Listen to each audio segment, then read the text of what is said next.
Welcome back to Dirty 20, everybody. Today we're going to be talking about a book which, in my opinion, is probably the best and least talked about of the core books.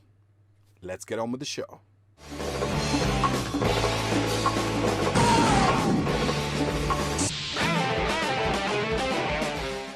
So we're going to jump straight in and discuss Xanathar's Guide to Everything. In 5th edition, there are three main core books: the Player's Handbook, the Monster Manual, and the Dungeon Master's Guide. However, there have been a number of books that are kind of additions to these core books, without being as obvious as saying Player's Handbook 2 or Monster Manual 3. I'm looking at you, 4th Ed. Some of these additions are, for example, Volo's Guide to Monsters and Mordenkainen's Tome of Foes as kind of extensions for the Monster Manual. And we may take a look at them in the future. But today's book that we're looking at is Xanathar's Guide to Everything. And I would argue that this book is an expansion on both the Player's Handbook and the Dungeon Master's Guide, because there's something for both. Just for fun, because I love the lore, Xanathar is a crazed beholder, aren't they all? But he runs a criminal organization out of the literal underworld of Waterdeep in Forgotten Realms. On the cover, we see our wonderful villain with his confidant and pet goldfish, Sylgar. I really enjoy this. So in the book itself, there are little comments that he will make, sometimes directed at Sylgar, but always very kind of entertaining. And a fun little addition. I really like that. Now, in terms of content, if we have a look at the contents page, you have Chapter 1, which is character options. This is aimed squarely at the players. It has subclasses for all the core classes. And for me, there are a few real standouts, which I'd like to show you real quick. So, the Bardic colleges, the Bard subclasses, have some really nice ones. But my personal favorite is the College of Glamour. Now, this has some fantastic things. I'm currently playing a tiefling who is a drummer, and this is his college. It has a lot of flavor of Fey, the Feywild. We had a video on that not so long ago. But it has some really, really cool kind of battlefield control abilities, which I'm a big fan of. I haven't reached level 6 yet, but Mantle of Majesty is one that I'm particularly looking forward to. At 6th level, you gain the ability to cloak yourself in a Fey magic that makes others want to serve you. As a bonus action, you cast Command without expending a spell slot, and you take on the appearance of an unearthly beauty for 1 minute or until your concentration ends, as if it were a concentration spell. During this time, you can cast Command as a bonus action on each of your turns without expending a spell slot. That is crazy. I'm really looking forward to that. Another real standout subclass for me in Xanathar's Guide to Everything is the Monk's Way of the Drunken Master. Now, this is a really fun subclass. Definitely not optimal. I've got to say, a lot of these that I'm kind of highlighting as very interesting subclasses in this book are not the best in this book or in general. They're just ones that I have a real soft spot for, and where the Drunken Master is definitely one of them. I love playing this kind of character, and it's a lot of fun. Then finally, for the Ranger, I am a very, very big fan of the Monster Slayer.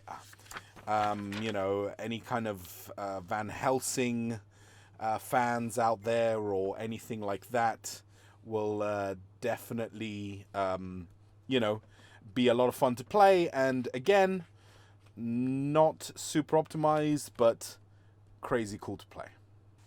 Now, if we have a look at Chapter 2, this is the Dungeon Master Tools. And this is obviously the domain of the DM, and this is probably the place where, as much as I love the subclasses, I've found the most use out of this book. And I'm going to highlight a couple of things that I really like.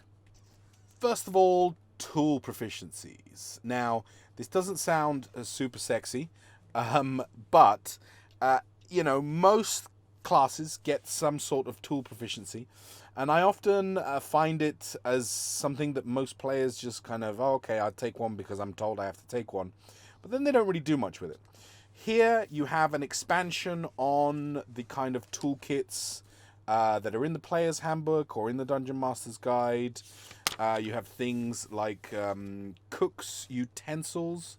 I really like that. And there's also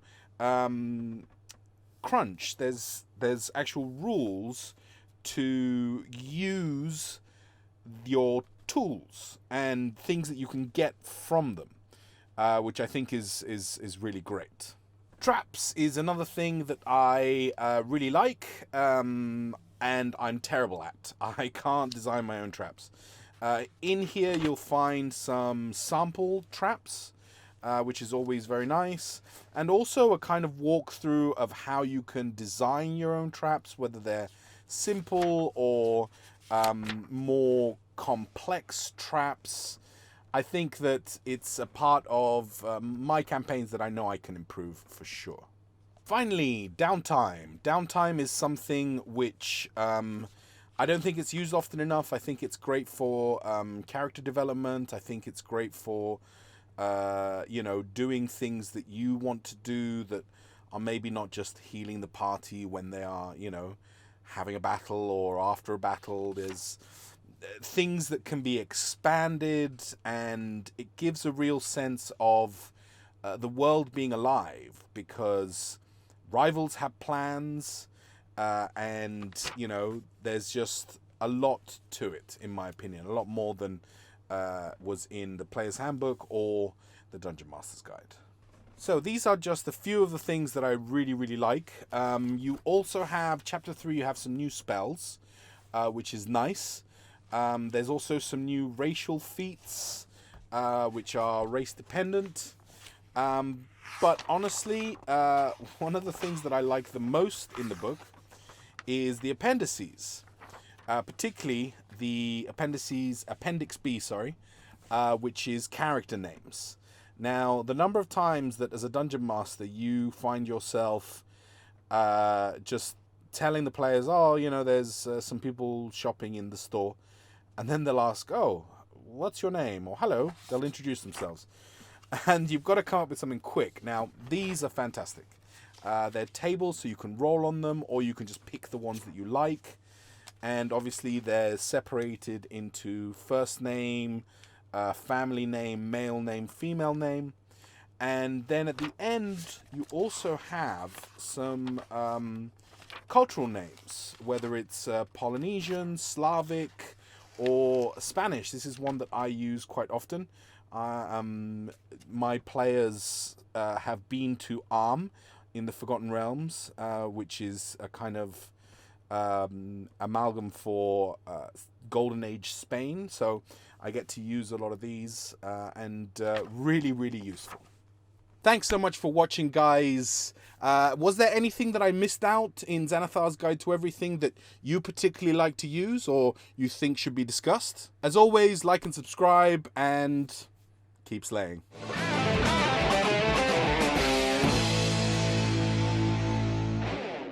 If you've enjoyed this content, then please smash that like button, subscribe, share this around online, and come and visit our website, www.lavictoriaproductions.com, to see all our past episodes, as well as our blog posts and all the stuff that we're currently working on at La Victoria Productions. Why not reach out to us and tell us what you think of our videos? You can reach us on Twitter.